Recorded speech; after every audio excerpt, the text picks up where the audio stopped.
Hello, what's going on? Welcome to this TORC Talk. My name is Rich Ryan. Today, we're talking to Annie Dube. Annie Dube is one of the brightest young stars in obstacle course racing, and she's only been doing it for a little bit of time, so the sky is really the limit for what she's going to be able to achieve. So in this episode, we're going to talk about some of the things that she needs to do, some of the things she needs to see from herself to improve and to level up that performance, and also what kind of experience she's learned over her short time as an obstacle course racer and how she's changed her mindset from approaching this from a fun aspect and how to really be as competitive as she possibly can be. So a ton of great info. Be on the lookout for Annie Dube.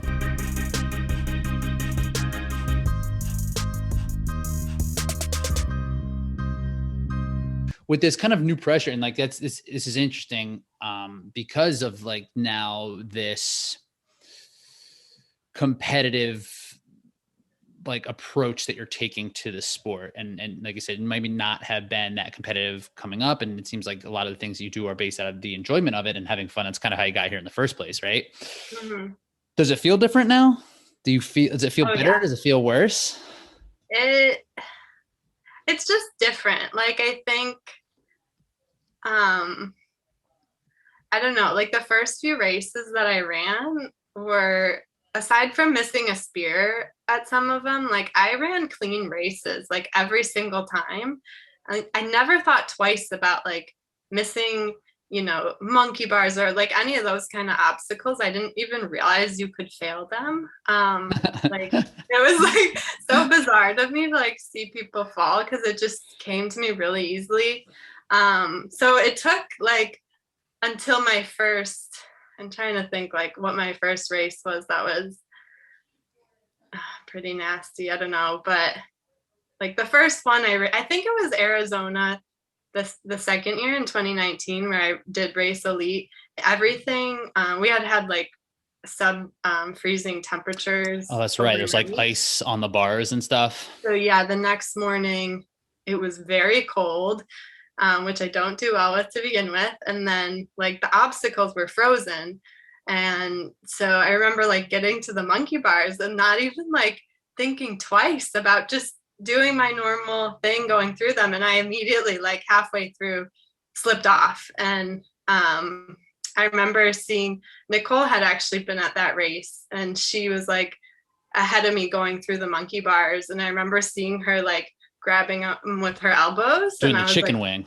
Yeah, I was like, what the hell is she doing? Like, I don't know. It was like so crazy to me. And so it's been like a big learning curve for me to learn like, okay, conditions matter a lot. And like not like pretty much every obstacle is technically failable. And like, given the conditions, like, adverse conditions make those obstacles like exponentially failable. So like having to consider like strategy now and like say, okay, if it's going to be muddy, I'm going to do this. If it's dry, I'm going to do this. If it's cold, like I never used to think about any of that. So now I think there's a lot more just like strategy running through my brain as I'm running a race. And so it's just like more complicated, I guess. It really is. And from where I came from, where it was just like road running's simple.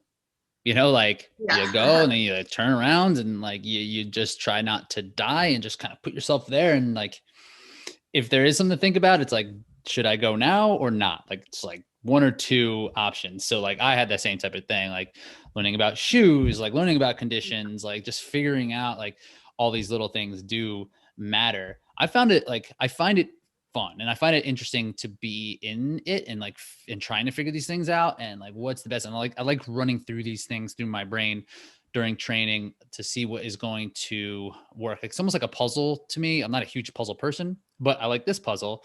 Are you that kind of way, or would you rather it just be straightforward, or do you like the like the analytical part of the races and like the problem solving piece? I definitely gravitate towards, I think that's initially what drew me to the sport, was that like I remember trying to figure out how to train like in 2019 when I first started racing elite. I was like, okay, like I had been used to training for like road races and trail races where it's like, just kind of follow the training plan and like your pace improves and then you race. Like it wasn't like all that complicated. Yeah, I was going to a gym multiple times a week. So I had like the strength component already, but like I remember trying to figure out how to train like for OCR specifically and thinking like, oh, this is actually really fun. Like I can, you know, run around the park like carrying heavy sandbags as part of training. I can go to like I consider like rock climbing at the gym now as like part of my training versus before that was just for fun. And I think in that aspect I really love it because I think there's so many components that go into it, and like you can't just be a good runner, you can't just be a good climber, like you have to figure out that exact formula where like, and each race is so different. So like even like it comes down to like fine tuning by the race and the terrain and the weather conditions and like all of that. It's like a game. So I think I love that about it, but I also hate it because it's like so hard. Like you find yourself all the time just doubting, like, right.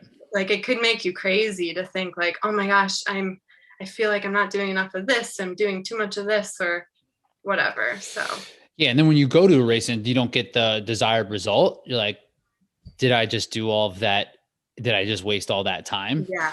Exactly. And like, from the way I'm trying to approach it now is that like any type of fitness is going to be beneficial. It's just like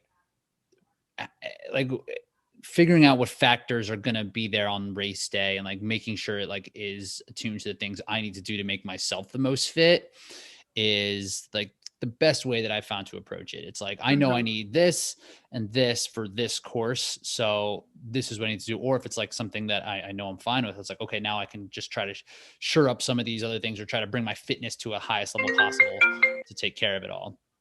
So like in your case, like, what do you think, like, what do you need to do? Like, what do you, like, yeah, like, what do you need to do to get better? Like, what do you find these points, these like sticking points?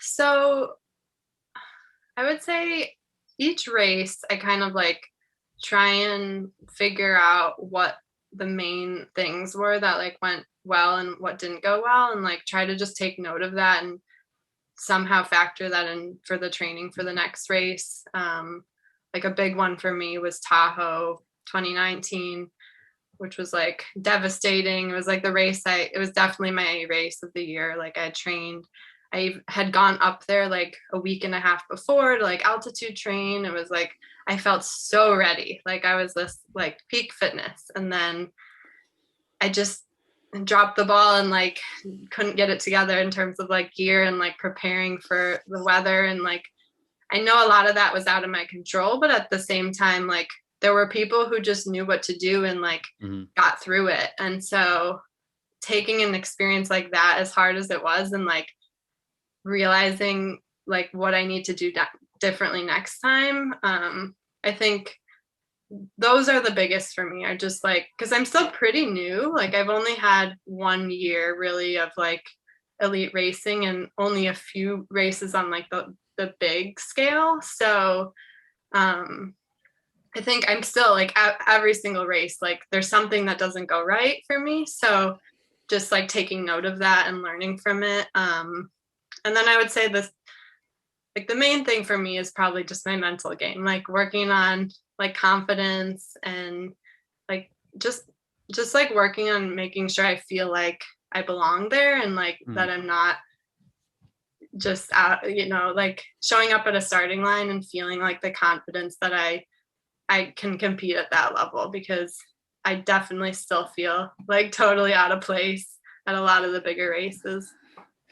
And there's something to be said about experience. And that's kind of like what you're alluding to, right? It's like, haven't quite been at every starting line, haven't seen every scenario yet. There's going to be things that are popping up and you're like, oh shit, like I didn't know this could happen. Is this something that is like really that could happen? Like whether it is super cold conditions, or that was probably the first time I saw a double sandbag too, right? I think so. Yeah. Or just like things like that. It's like, oh, I've kind of thought about how to prepare for this, but like feeling it and like you're 10,000 feet at this point. And it's like, there's so many things and so many different factors that can kind of figure into that. And I think that is why like a lot of the athletes remain at the top over and over, just because like it's hard to run a perfect race. So, and I don't know how many you need to do to really have it dialed in to the point where you can run a perfect race. I don't think I've ever run a perfect race at all, ever. So there's definitely something to be said about experience to get out there and just getting the reps. In terms of like wanting to feel like you belong, like what do you think would give you that? Like, would you need to see?